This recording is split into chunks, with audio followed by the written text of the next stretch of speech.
Okay, so welcome to stage 32 part 2. This is going to be painting the Moonclan Shootas that we put together in the last issue. Now I want to explain what you need. Obviously you need the figures that we made. This is one of them.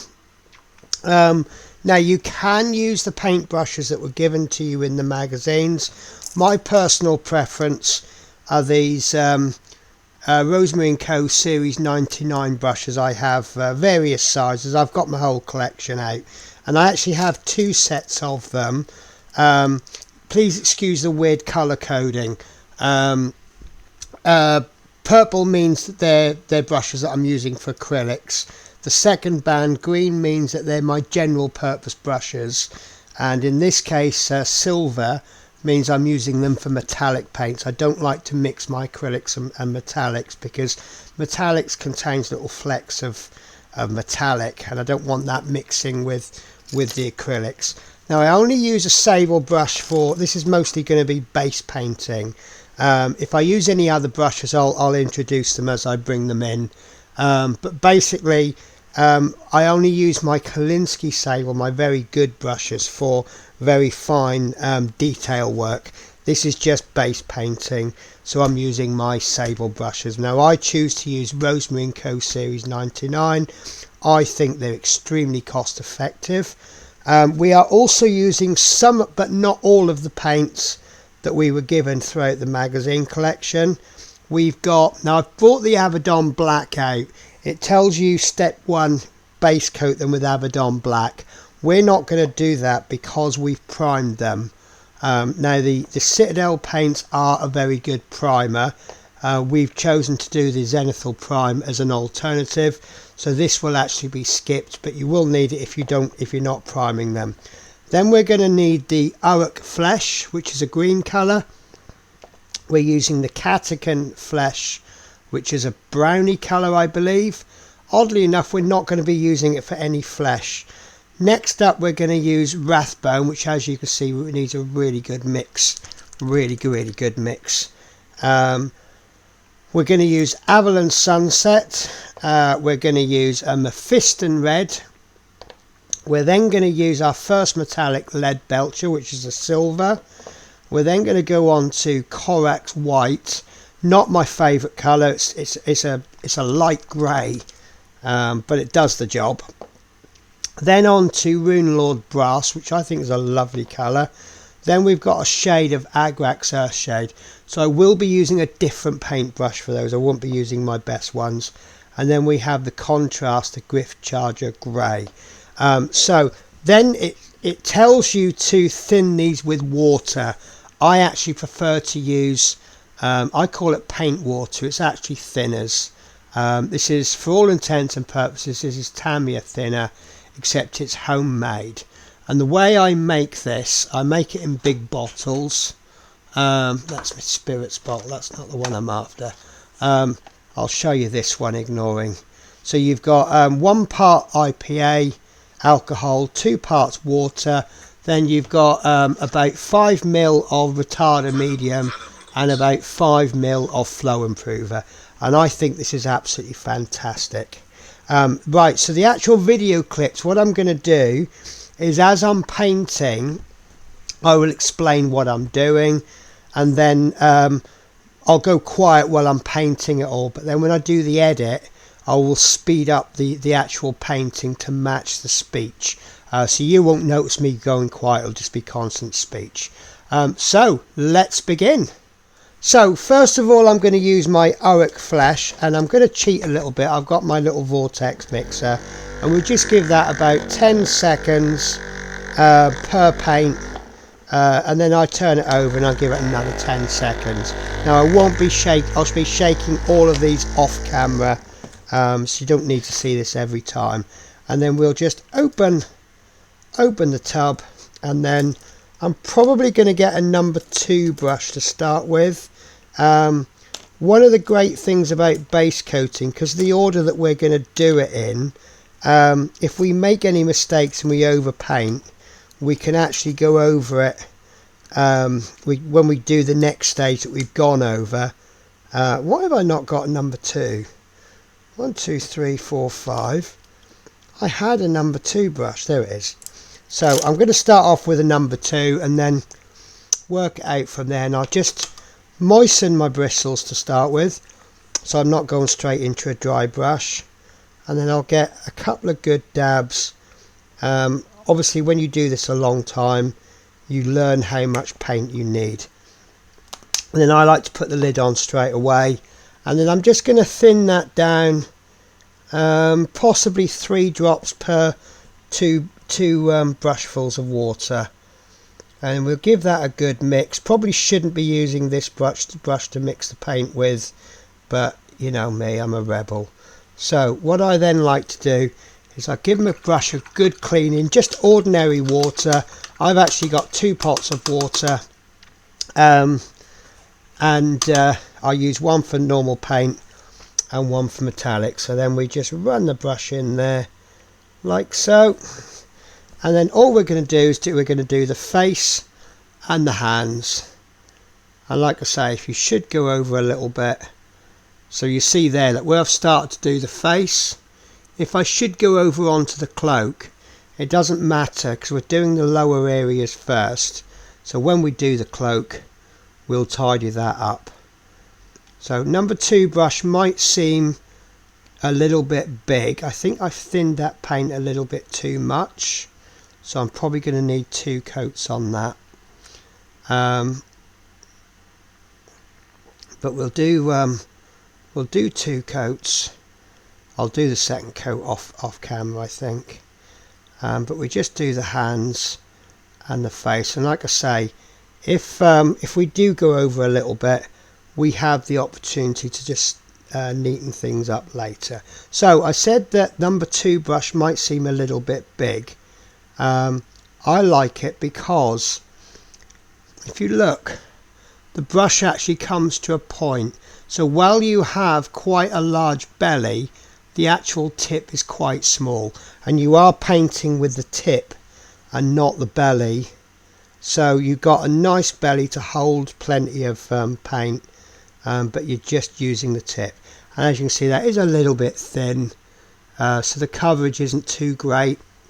Now we can fix that by adding in perhaps a bit more paint if you want, or just going with it. I would much rather have my paint too thin and then have to apply, say, maybe 3 layers than to have my paint too thick. If your paint is too thick, then you'll just end up with brush marks. Okay, let's see how we go with this one. So face.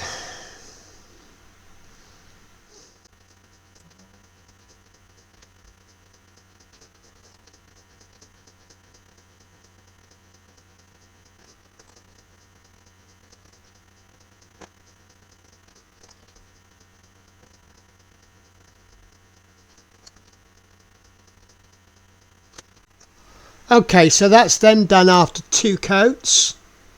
And then what we're going to do is we're going to go on to our Catacan flesh. I've shaped it and I'm actually switching to a number 1 brush.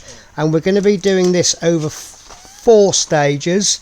The first one is to base coat all of the bows. And that is very wishy-washy.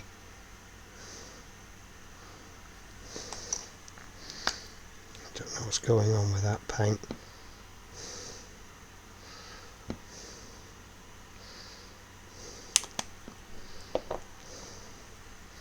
So again, that's going to need 2 good coats.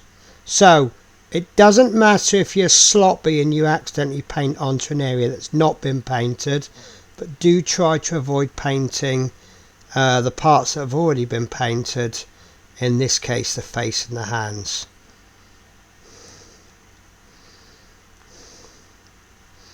Okay, and that's the bow done on 1.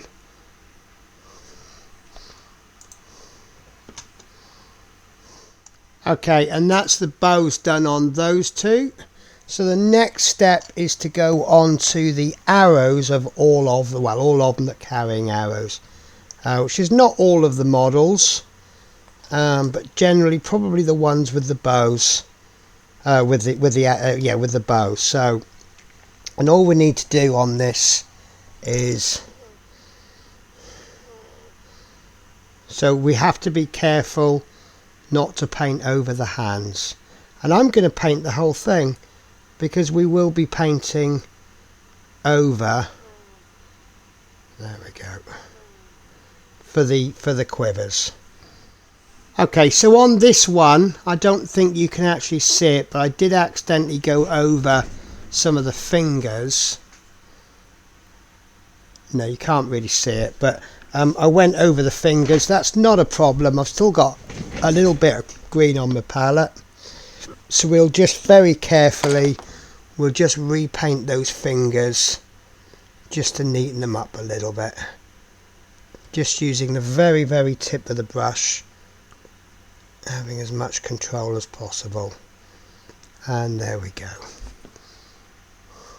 Okay, so next up we want to paint the wood for the standard bearer, and again this is one that doesn't have to be too neat because the background, the flag, hasn't been painted yet.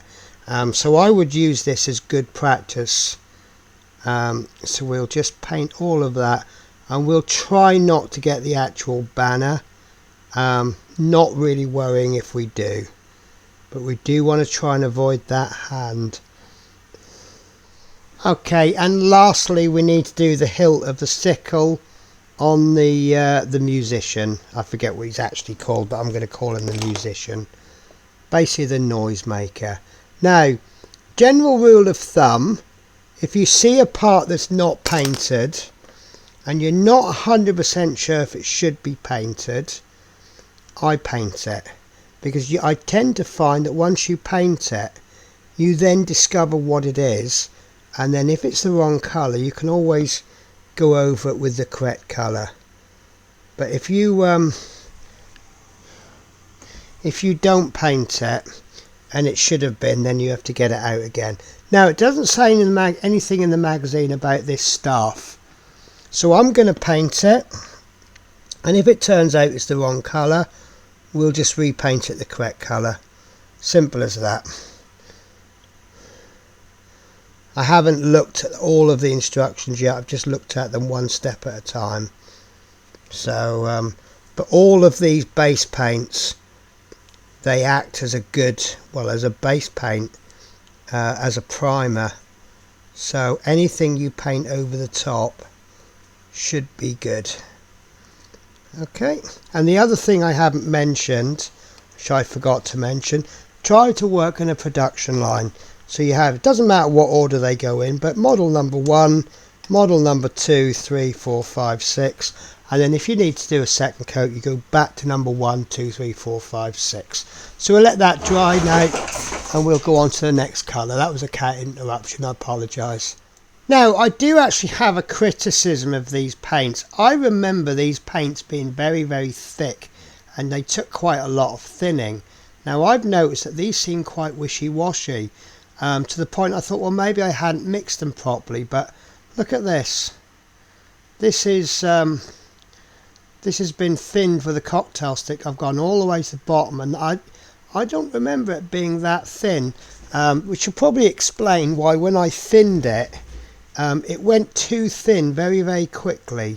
But we'll work with what we've got. The coverage still seems to be pretty good, but it's almost like you could use them straight from the bottle. But anyway, so we're working with the Wraithbone next. And now I've noticed that some of the areas that we're going to be painting are quite small. So what I've done is I've switched to a number 0 brush, which I think will be perfectly adequate for the parts that we want to do. However, there are a couple of bigger bits, so you may want to use 2 different brushes. But with normal procedure, we prepare the paint on the palette, we wash the brush, and then we're painting what is essentially string items. So we have, should I have done the arrow? I think I should have done the arrow in the last, yeah, I forgot to do the arrow. So I'm going to take a cut, guys. I'm just going to go back and finish that arrow off. Okay, so while those touch-ups are drying, I'm actually going to stage 8, 9, 10 and 11 is all Rathbone, but we'll go to stage 10 first, and that's to do these little mushroomy things and the moon on the top. Nice and simple. We'll just paint those in, and you may want to switch to a larger brush. That's absolutely fine. We want to do the stalks as well, so we want to be careful not to touch the brown bit that we've painted. And I'm going to do these little mushroomy bits first, because why not? And here comes the cat, which means I'm going to have to take a cut. Right, let's just get him finished. We'll let the cat investigate. Please don't eat my paint, will you? And don't play with my models. So make sure you get right in the eye sockets there. Okay, this is quite a wishy-washy paint. It's quite a light colour, so it will almost certainly need 2 coats, and that's just the way it is, I'm afraid. And we'll also do the net as well from the other figure. Okay, so as you can probably see, after 1 coat it looks quite horrible. It's not a problem. We're going to give it a 2nd coat. If you manage to cover this in 1 coat, there's a possibility that your coats are actually a little bit too thick, and you run the risk of getting brush marks. So we'll apply a 2nd coat, and if needed we'll apply a 3rd coat. So make sure you get all of it. Again, it is possible to tidy things up if you do overpaint a bit, but obviously the less you overpaint, the less work you have to do. Okay, so they have all been done 3 coats. I'm not 100% happy with that net, because the paint keeps falling straight through. We get that top bit that's not quite covered, but I'm going to go with it because I know there's going to be a wash and there's going to be some layers over the top eventually. There's the little mushroomy things on the top, and there's more mushroomy things. So let's get on to the next step then. So coming back to stage 8, what we need to do is basically what we're doing now, and I'm going to use this straight out of the pot, by the way, because it's so wishy-washy. Basically all of the ends of the arrows and all the stringy bits. So that bit there. Now I switched to a smaller brush, by the way. I've also got lumps in this paint, so I'm not happy with it. So stringy bits and any parts of the bow,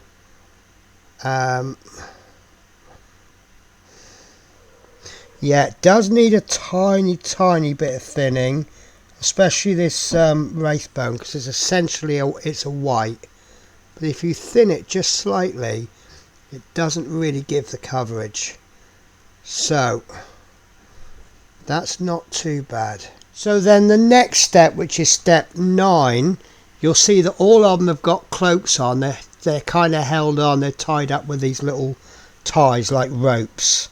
So we need to just paint that in. God, this paint is terrible. I'm sorry, but it is. I'm hoping that I've got a bad pot. Right, so I have to keep taking my glasses off for this. So again, it doesn't matter if you go over, because we haven't painted the robes yet. So when we paint the robes, we'll tidy all of this up. So actually it's a good excuse to not even bother doing it properly. Now you can see I've gone over on that, but I have covered the robes, because like I say, once we do the robes, we'll come in and we'll make sure we're careful on the robe, and that will tidy that up. Okay, so I made a slight cock up but not a cock up. You know when you do something wrong but it turns out for the good. Stage 1, it says to undercoat them in 3 thin coats of Abaddon Black. So I missed that out because we've already primed them. But as I was looking through the instructions, I was thinking, well, nowhere does it tell us what colour to do their cloaks.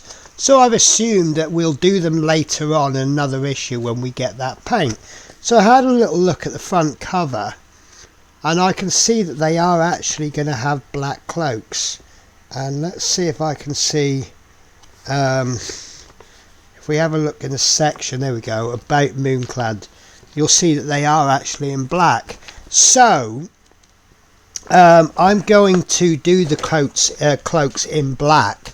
Now the reason I said I've done the right thing, but done it wrong to be right, because we've gone over the cloak, with the ropes and stuff, we can now go back over the black later on and fill that in. But I am going to do them last again because we've got more opportunities to overpaint. So the last colour that we're going to do on this one, I know I said we were going to split this into 2 magazines, but I think I'm actually going to split it into 3. The reason being is it's actually where I'm explaining things, it's actually drawing the video out. So my last colour of this video is going to be the Avalon Sunset, and I'm going to be honest with you, it's an absolutely horrific colour. So what I'm going to have to do is get an old brush, a horrible brush that I use for crap work basically, and I'm going to put some onto the palette, and I'm going to put some thinner in it, and I'm going to work those lumps out, and then any lumps that still remain after I've worked it, I can then just pull out. In actual fact, it's done it. So I've really had to work that out, which is a real shame. But obviously if I'd have done that with my best brush, I probably would have ruined it. So actually I think I've done it. So we'll clean that brush up. And lovely. So now I'm switching to a 0 size brush. We only have 2 areas to paint. Sorry, if you see me bring my brush up, I'm what is known as a brush licker. When I, like this brush there, you see it's just slightly out of shape. Just before I paint with it, I just roll it in my mouth just to get it damp. There's lots of theories on brush licking. Some people say it's an absolutely terrible thing to do. Some say it's absolutely perfect. I'm in the camp that it doesn't really matter. Right, so the first thing we're going to do is we are going to, I'm just going to do a test paint there. Yep, lovely. I think that's a tiny bit too thick. So I'm saying about how thin these paints are, and then I've pulled one out it's just too thick. Right, but that is a good way of testing your paints, is just brush something, paint something like the base, and I think that's actually a really nice consistency. Right, so what we're going to do is we're just going to paint his shield in, and then hopefully we'll get this done in 2 coats. The magazine is saying 3 coats, but I have a theory about that, and it's that one of their painters used to be a guy called Duncan Rhodes. Fantastic painter, very easy to watch on the Warhammer videos, and he always used to say use 2 thin coats, and it really did become his catchphrase. And everyone used to say, oh, 2 thin coats, and we knew exactly who you were talking about. Now Duncan Rhodes actually left Warhammer. He's now actually got his own paint range, and his paint range is actually called 2 thin coats, and he's not anything to do with Warhammer anymore. So obviously if Warhammer were to say 2 thin coats, what they're inadvertently doing is advertising Duncan Rhodes' company. I'm not going to comment on his paints because I've actually never used them. but obviously, how do you explain to paint something thinly if without advertising someone? And the obvious answer is to say do it in 3 thin coats. Right, so that will need a second coat, as you can tell. It's a little bit see-through, but I'm going to switch to a small brush because we need, I don't know if you can see the detail very well, but there's a little sun thingy that needs painting in. Now, the way I'm going to do this is I'm just going to thin the paints down, the part of the paint that I want to use, just a little bit more. Okay, and I'm going to kind of flow the paint in. I'm going to paint along the top and I'm going to push it to the edges, and it will flow over a little bit. If you can get it right up to the edge, absolutely fine. But I anticipate, because of the it's kind of a relief, I anticipate that I am going to go over. So I'm going to go with it and I'm going to tidy it up afterwards. Some of this is actually alright, but notice I'm painting with the very tip of the brush. Now, I don't know if we want the teeth to be done yellow, so what we'll do is we will just do them yellow, and then if we need to overdo them in another colour later on, we'll just put it on. Now I'm trying to get the teeth done perfect, because it's going to be very, very hard to run the banner colour in between the teeth. But if we just keep the tip of that brush, we're using the tip of the brush and we're not actually bringing the brush down enough to be able to reach the part underneath. So if we do slip over, it won't matter. And we're just looking for the raised parts. Okay. And where possible, I'm starting from the middle and working out. And we should get a nice edge then. Okay, and it's just build that slowly. Okay.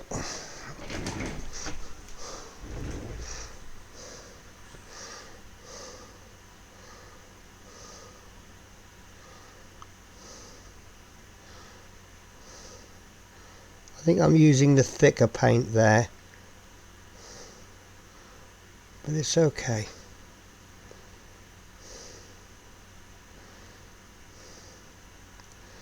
Okay, and my first coat isn't particularly good. The coverage is quite poor, and that's okay. It just means I haven't put it on too thick. If I put it on too thick, I'll get brush marks. I say that a lot, and the reason being is it's because it's true, and I really want to emphasize that. So you can see, look, absolutely terrible first coat. So now this shield should be dry. So I'm just going to thin all of that paint ever so slightly, and that does one of two things.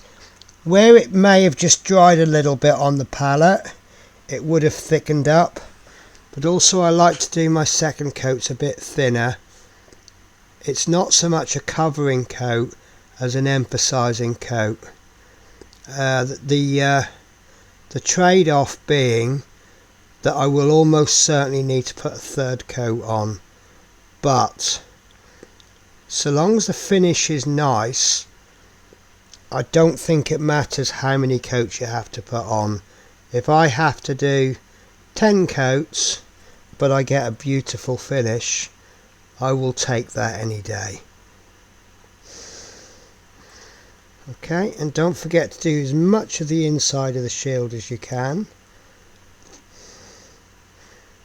And you might be asking the question, should I have done it in sub-assemblies? If you think you can do it do the whole model without actually gluing it, or if you can't do the model glued together, then yes, do it in sub-assemblies. Okay, now that's going to need a third coat, but that's what coat number 2 looks like. Okay, and then with our slightly thinner paint than before, I might just take that down a little bit more, and we'll just apply a second coat to this. Okay, remember we're just using the very tip of our brushes, and push it in as far as you dare. Okay, and that's looking so much better. Now what you're actually doing, as well as painting it, is you're really learning the model. You've got various contours, you've got folds in the flag. By painting it, you're learning all of the contours. Okay, I'm just going to stop there for a minute. I think this is going to need a third coat as well, but you can now see the difference between the first and the second coat. Okay, it's a little bit scruffy, it's going to need some touch up, but we'll touch all of that up when we do the coat for the actual flag. Okay, keep it nice and simple. What are you after, Spirit? Have I not fussed you in the last 10 seconds? Is that what the problem is?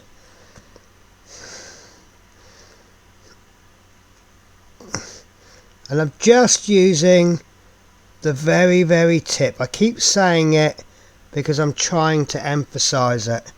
It's all about tip control. Did that just come out rude? I hope not.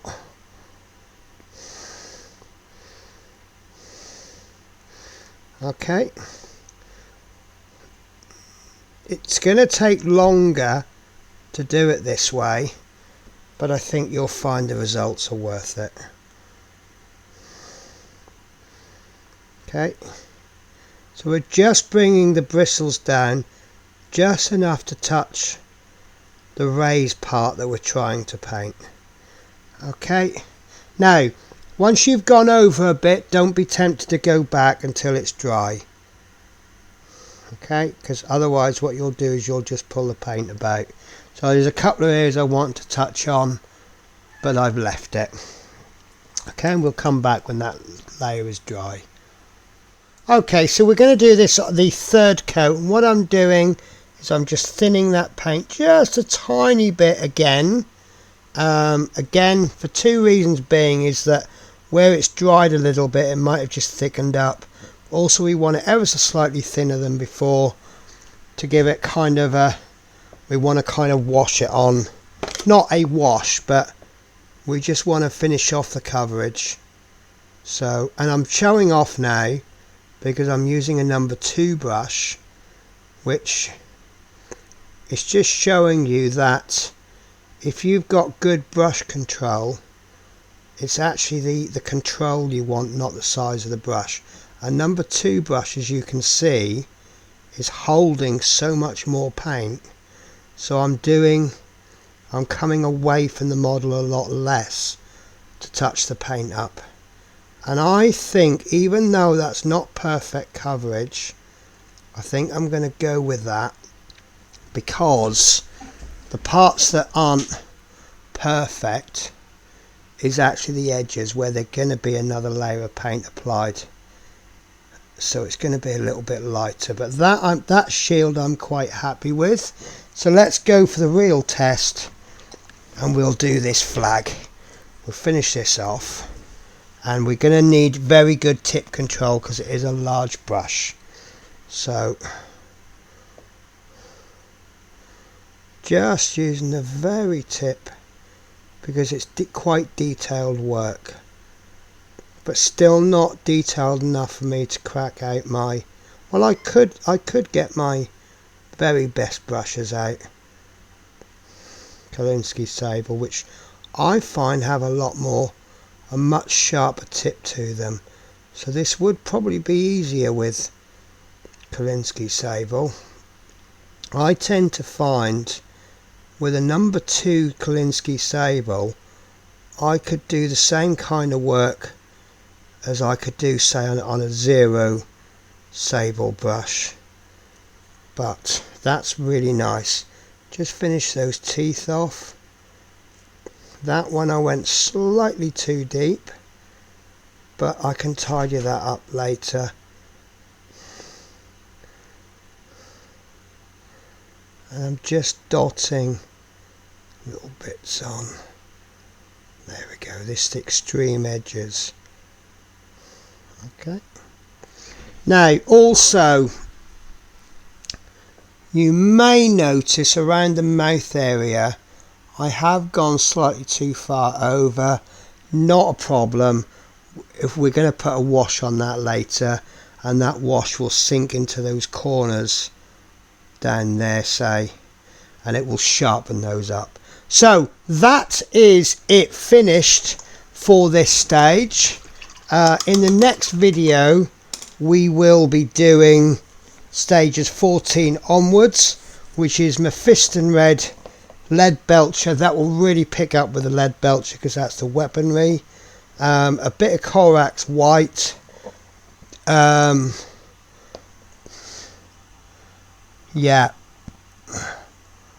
and some Rune Lord Brass. That's going to pick up some of the detail, and then we'll give it a wash with an Agrax Earthshade, and then we'll use some contrast paint. So before I go, let me show you what I've done. This, I believe, is the leader. Quite happy with him, very happy with his face and hands. I have gone a little bit over up there, but again that will get covered when we come to do the silver work.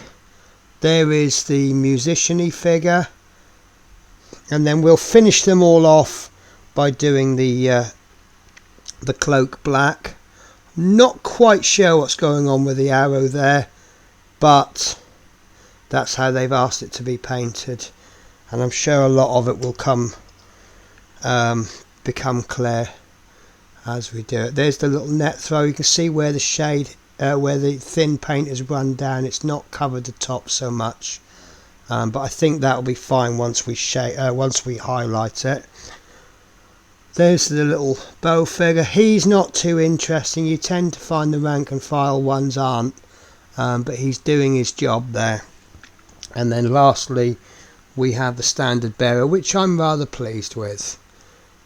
So there we go. So that is